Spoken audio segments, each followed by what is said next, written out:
right, so today I had a game I really enjoyed in the Queen to D8 Scandi. I ended up getting a checkmate on the guy on move 24. And one thing I find really interesting about the Scandi is the psychological behavior that it brings out of your opponents. I think part of it is just, people aren't prepared for the Queen to D8 Scandi. And what I've noticed is people either tend to play too passively against it or too aggressively against it. And if they mix those two things, they don't commit one way or another, then it's even like worse for them. So I'm not a psychologist, but if there was like an aggressive passive behavior, I think that's what was exhibited in this game. So I'll get into the game here. And then when I get done, I'll go through another game where I found a couple higher rated players that ended up going down the same kind of line. And that one also ended in a checkmate. It took a little longer because, stronger players, but it's quite interesting. These early A6 moves in the Queen to D8 Scandi can be quite potent. So how this game ended up going is we went into the Queen to D8 Scandi, and I used the Knight to F6 move order. Now, most commonly, you would see D4 here, but sometimes aggressive players will play this bishop to C4 right away, trying to, have ideas of pounding on your F7 square. So an interesting way of playing this, and it's in the Chessable course by John Bartholomew, and it's in the Lowinger book, Queen to D8, Simple and Strong, is what I played in the game is A6. And the idea is we're going to be playing B5, be playing B5 and hitting this bishop, and then we will develop our light squared bishop on B7 and cut across the board on this diagonal. So, my opponent played an aggressive move out of the gate, this bishop to C4, and then he played this passive move, A3. So this is good for me because now I just hit his bishop, and I can just play C5 and grab control of the center. And I'll come back to this, but just wanted to flip through a couple more things that would be a more common plays or kind of more mainline plays that you would typically see. Instead of this passive A3 move, more commonly you might see A4. And the idea for black then is to use this B4 square that has been weakened. So normally we would develop the knight to more typically to D7 in the Queen to D8 Scandi. But if they play A4 in response to this line, then this B4 square becomes weak. So we play knight to C6 with the idea of someday being able to use that square. And a typical line will look something like this. And we just go about developing, and we hope to use this B4 square at some point. Now, the other more common thing you might see would be white tries to actually contest the center. They're an aggressive player. They played bishop to C4, so they're going to contest the center early. And I actually like these lines because you can assume you kind of have an aggressive player that you're playing against. And we just play B5, and then we have this temporary pawn sacrifice. So, 90% of the time they're going to just take that pawn.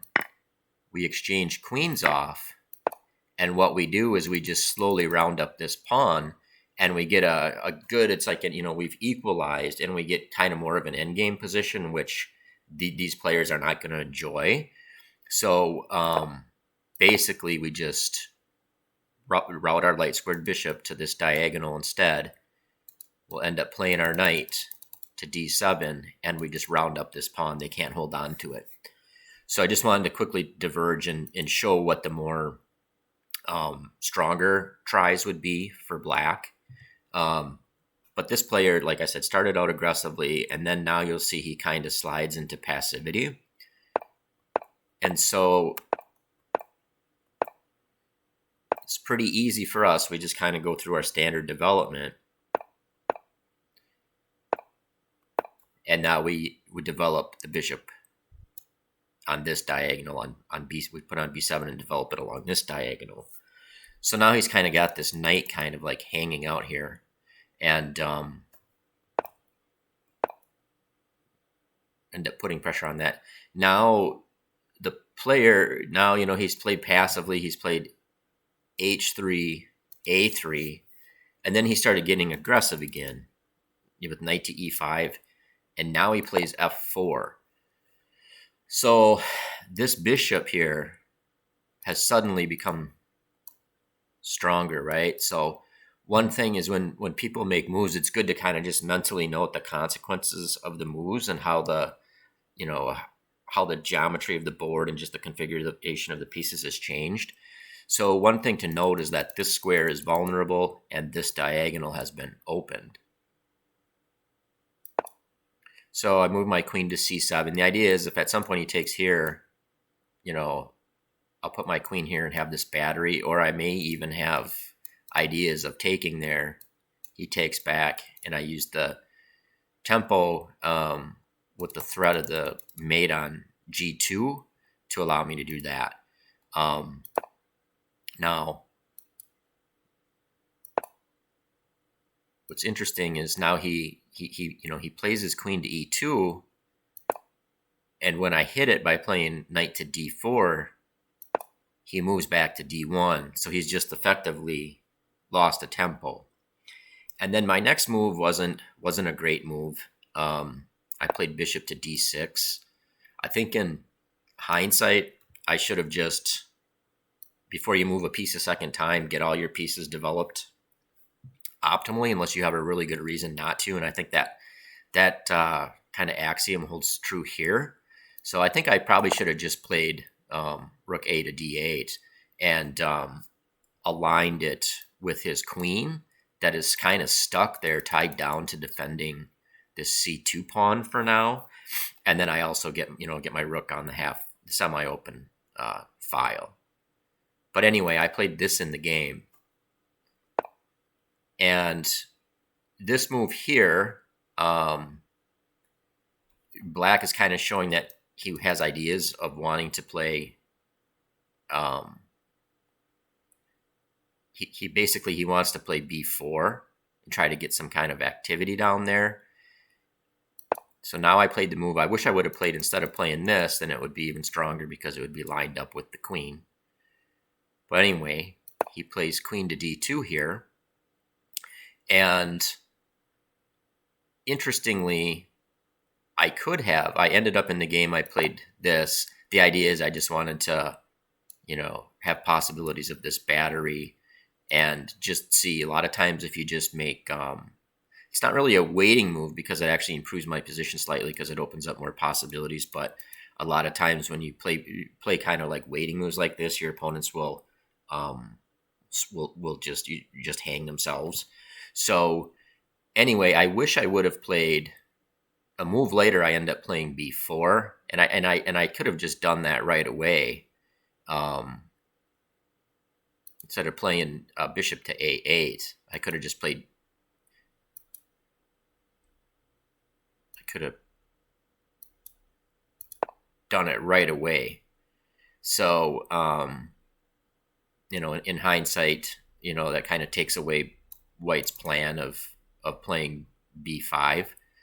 But anyway, I didn't do that. I played bishop to A8. Now he plays queen to F2, and he's wanting to get this B4 move in and put pressure on this knight. If this pawn were to leave, this knight would be a problem.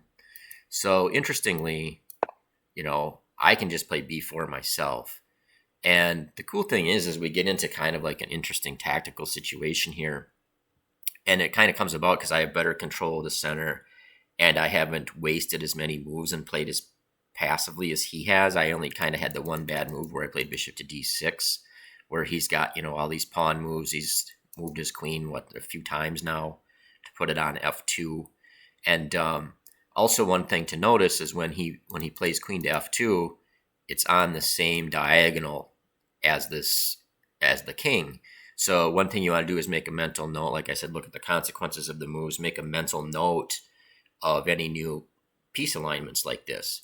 So in the game, he plays A takes B4, I play C takes B4, and I had calculated this all out, but he thought for quite some time. Let's see how long he took. Well, I guess he didn't think too long, but he played queen takes D4, and that obviously just loses. So this is what it went down in the game, but we'll look at this a little more because it's interesting. There's a lot of tactics in the other moves as well. So this just loses, obviously, and we can flip through this and just look at how the game concluded, but then we'll come back to this move.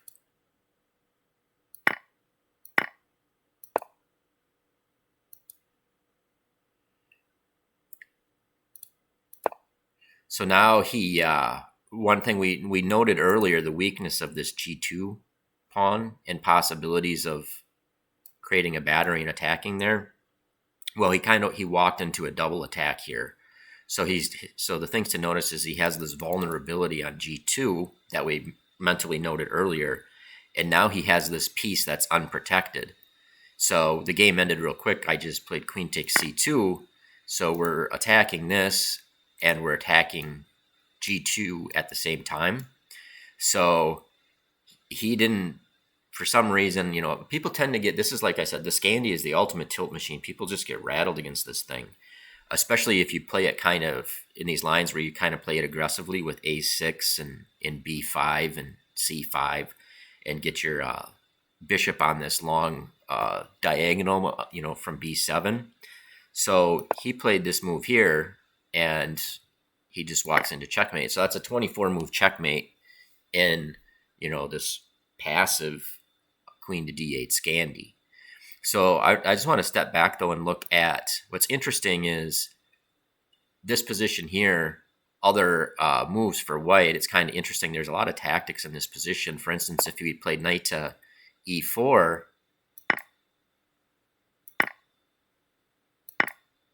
look at this. So we can take on C2, and then we have this threat to pin here. So that's quite nasty. If he would have played bishop to E3, what's interesting is he can't take there. We can just take with the rook because he still can't take because of this pin idea. So it's real interesting. He didn't, just by playing slightly passively, he found himself in this really hard position. And the line that would have got him out of this was like kind of a weird computer line, and he was still worse. So it was kind of a fun game. It felt good. I've been on a bit of a losing streak here, and it felt good to like uncork a Scandi. So I figured I would look for games with higher rated players to see if a higher rated player has fallen into like kind of like that passive line. So I did find one here on Lichess, and I'll just flip through it real quickly. But interestingly, this one, the opponent gets mated on move 42, which I know is a longer game. But what's interesting is, so the player with black was 2250, and the player with white was 2274, and it was a 10-0 rapid game. But if we look at it, it starts out exactly like my game. So far, I think we have all the same moves here. And then amazingly, H3 is the same as well, I believe. It was a different move, but this guy plays, the stronger player also played this H3 move. And once again, this guy puts his bishop on B7, develops along this diagonal.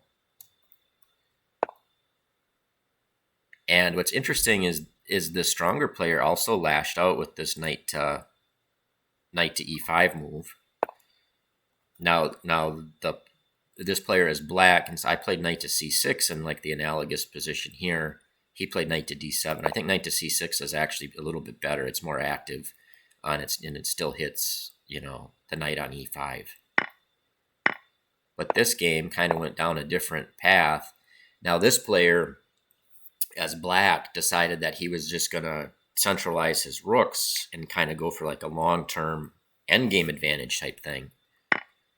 And white did not play optimally. And then we see this kind of like aggressive, passive, aggressive behavior. You'll see white starts aggressively trying to get an attack over here. Well, it's not going to work. This Scandi's too solid to just move a few pieces over there and think you're going to roll black off the board. Black's already winning in this position. But we'll just kind of quickly go through it. Notice how he's just kind of piling up, and he's going to probably play C4 here at some point. So now we see the aggressive behavior by white. He needed to be more if he was going to be aggressive, he needed to commit to it earlier in the game. And this guy's 2274. So like I said, you just get weird behavior by opponents in this Scandi. So he actually busts with B4 here. I think C4 was actually better, but he's still going to get he's going to get this pawn push going down here. He's still winning. And see how white is just like desperately trying to get an attack going, but these pieces aren't coordinating. This thing's just kind of floating out in space here. It's all dressed up with nowhere to go. So black just calmly takes on B2. And now we see the A pawn come rolling. And the cool thing is the bishop covers A1, so the rook can't even come over here. So this is just, and the cool thing is the queen covers A4.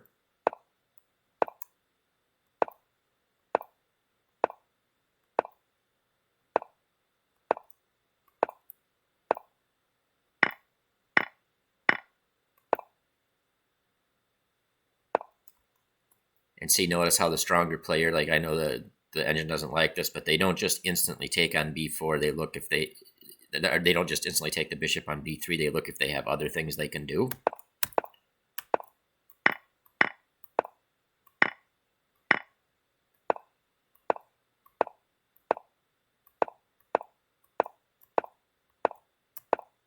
And we got a checkmate again. So anyway, this Scandi, if it can be quite ferocious, especially with these A6 lines against the quick bishop to C4.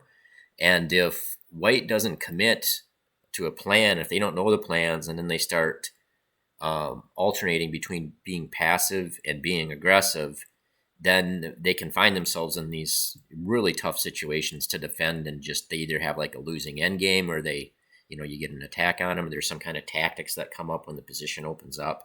So I don't know. This is why I'm doing the knight to F6 move order to allow this A6 against an early bishop to C4. So anyway, I hope you found that interesting. I really enjoyed it. Like I said, I've been on a bit of a poor streak, and this was kind of fun to get kind of a crushing victory. So anyway, have a good one. Take care.